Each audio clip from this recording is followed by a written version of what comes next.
Panorama group, जो सोचता है वो करता है। आपके अपने सपनों का आशियाना। नमस्कार, आप देख रहे हैं सिटी पोस्ट लाइव और मैं हूं आपके साथ हर्षिता प्रताप सिंह। आज हमारे साथ एक लोकायुक्त अभ्यर्थी गोपी रमन दुबे जी मौजूद हैं, जिनका नाम इस पद के लिए सामने रखा गया था। इस पद के लिए एक उम्मीदवारों में से एक नाम इनका भी है, लेकिन इस पूरे मामले में कई एंगल हैं और एक एंगल इसमें कोर्ट का भी है। इस पूरे मामले को लेकर गोपी रमन दुबे जी को कोर्ट तक का रुख करना पड़ा था। क्या है ये पूरा मामला, लोकायुक्त होता क्या है, इसमें लोगों का चयन कैसे किया जाता है और आखिर इन्हें इस पूरे मामले को लेकर कोर्ट जाने की क्या नौबत आ गई थी, ये आज खुद बताएंगे गोपी रमन दुबे जी। मैं गोपी रमन दुबे, लोकायुक्त बिहार 2023 गैर न्यायिक सदस्य नियुक्ति नामांकन सूची का प्रथम शॉर्टलिस्टेड अभ्यर्थी। मेरा नाम वर्ष 2014 की सूची में भी था।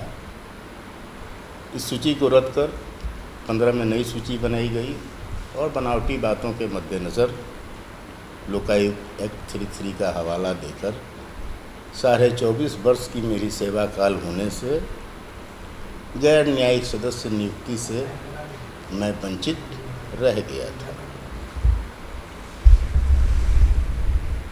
चूँकि लोकायुक्त महोदय 3 सदस्यीय लोग रिटायर कर गए और 21 से पुनः लोकायुक्त की बहाली लंबित, इस मामले को परिवाद को लेकर हाई कोर्ट में एक परिवाद लाया गया, जिसको PIL कहते हैं, और नियुक्ति हेतु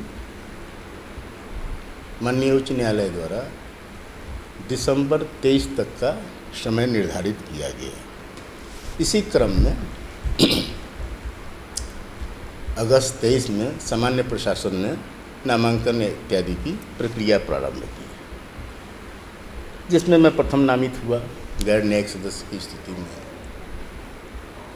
चूँकि अब दिसंबर से 7-8 महीने आगे का अंतराल बीत जाने के बाद भी नियुक्ति का कोई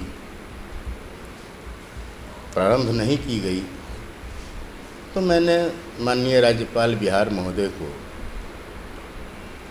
इसमें हस्तक्षेप करने को लिखा है और कहा है कि नियुक्ति लोकायुक्त बिहार की शीघ्रातिशीघ्र की जाए।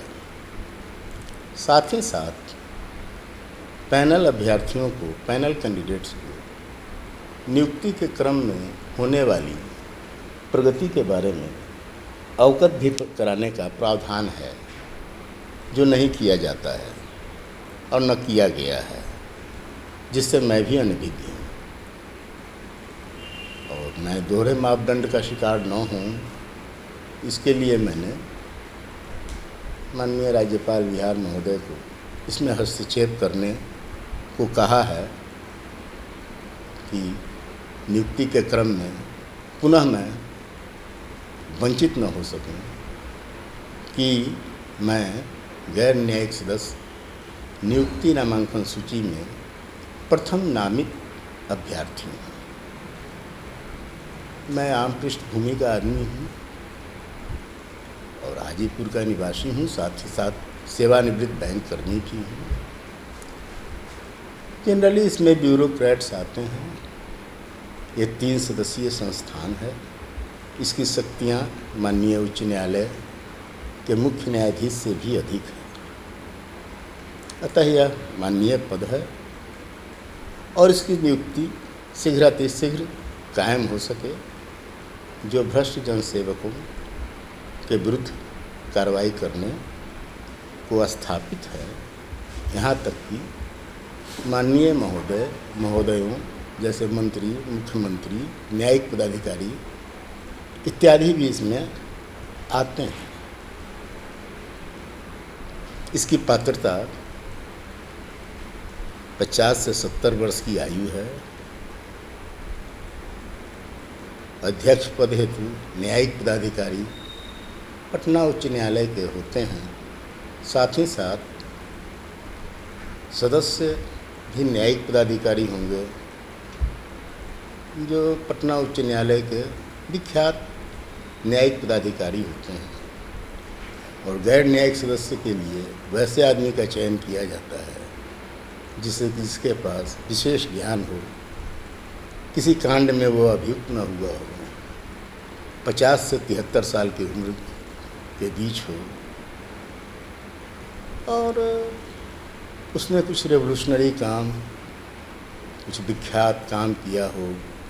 इसमें कोई भी आ सकते हैं, हाँ, लेकिन 25 साल की सेवा अनिवार्य है। रेगुलर सर्विस, 25 साल की सेवा हो, ज्ञानवान आदमी हो, जैसे कवि, साइंटिस्ट, ब्यूरोक्रेट या कुछ मेडल वोडल, ये सब कुछ विख्यात काम उन्होंने किए हैं, नामी गामी आदमी, उनका चुनाव गैर न्यायिक सदस्य होता है। और इसी प्रकरण में मैं इस परिप्रेक्ष्य में आता हूँ, अतएव मैं प्रथम नामित हूँ। उम्मीद है माननीय राज्यपाल महोदय के हस्तक्षेप से मैं इस बार नियुक्त हो पाऊँगा। आप सुन रहे थे गोपी रमन दुबे जी को, जिन्होंने बताया कि वो लोकायुक्त के अभ्यर्थी हैं। अब इसको लेकर किस तरीके से लगातार इनकी संघर्ष जारी है, आखिर कोर्ट का रुख क्यों करना पड़ा, इस सारी बातों को बताते नजर आए। इस पूरे मामले का समाधान कब तक हो पाता है, ये देखने वाली बात होगी। धन्यवाद।